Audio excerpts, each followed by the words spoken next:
जो तुम बुरा करोगे वह तुम्हारे साथ रहेगा और जो तुम अच्छा करोगे वह तुम तक लौट के आएगा। एक औरत अपने परिवार के सदस्यों के लिए रोजाना भोजन पकाती थी और एक रोटी वह वहाँ से गुजरने वाले किसी भी भूखे के लिए पकाती थी। वह उस रोटी को खिड़की के सहारे रख दिया करती थी जिसे कोई भी ले सकता था।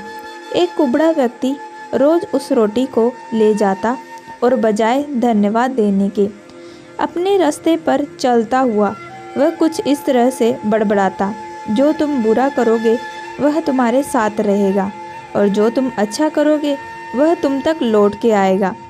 दिन गुजरते गए और ये सिलसिला चलता रहा। वह कुबड़ा रोज रोटी लेकर जाता रहा और इन्हीं शब्दों को बड़बड़ाता रहा, जो तुम बुरा करोगे वह तुम्हारे साथ रहेगा और जो तुम अच्छा करोगे वह तुम तक लौट के आएगा।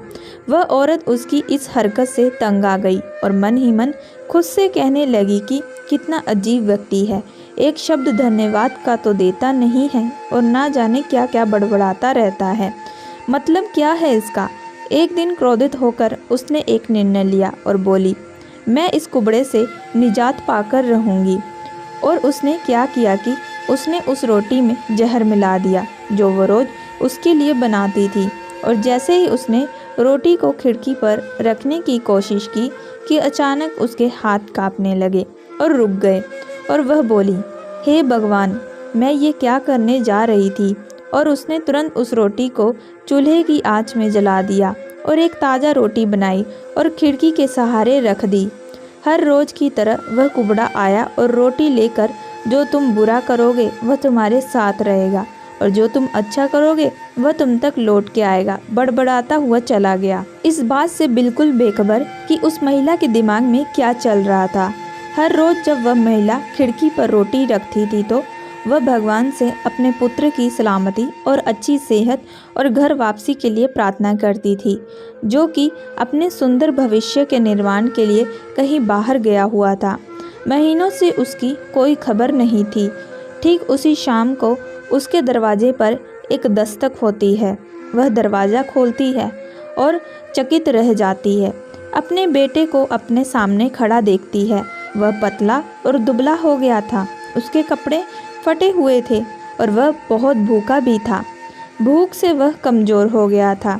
जैसे ही उसने अपनी माँ को देखा, उसने कहा, माँ, यह एक चमत्कार है कि मैं यहाँ हूँ। आज जब मैं घर से 1 मील दूर था, मैं इतना भूखा था कि मैं गिर गया, मैं मर गया होता। लेकिन तभी एक कुबड़ा वहाँ से गुजर रहा था। उसकी नज़र मुझ पर पड़ी और उसने मुझे अपनी गोद में उठा लिया। भूख से मेरे प्राण निकल रहे थे। मैंने उससे खाने को कुछ मांगा। उसने निसंकोच अपनी रोटी मुझे यह कहकर दे दी कि मैं हर रोज़ यही खाता हूँ, लेकिन आज मुझसे ज़्यादा ज़रूरत इसकी तुम्हें है, सो ये लो और अपनी भूख को तृप्त करो। जैसे ही माँ ने उसकी बात सुनी, माँ का चेहरा पीला पड़ गया और अपने आप को संभालने के लिए उसने दरवाजे का सहारा लिया। उसके मस्तिष्क में वह बात घूमने लगी कि कैसे उसने आज रोटी में जहर मिलाया था। अगर उसने वह रोटी आग में जला के नष्ट नहीं की होती तो उसका बेटा उस रोटी को खा लेता और अंजाम होता उसकी मौत। और इसके बाद उसे उन शब्दों का मतलब बिल्कुल स्पष्ट हो चुका था, जो तुम बुरा करोगे वह तुम्हारे साथ रहेगा और जो तुम अच्छा करोगे वह तुम तक लौट के आएगा। सो दोस्तों, मैं उम्मीद करती हूँ कि आप लोगों को यह कहानी पसंद आई होगी। अगर आप लोगों को यह कहानी पसंद आई है तो प्लीज़ हमारे चैनल को लाइक एंड सब्सक्राइब ज़रूर करिएगा एंड बेल आइकन का बटन ज़रूर दबाइएगा।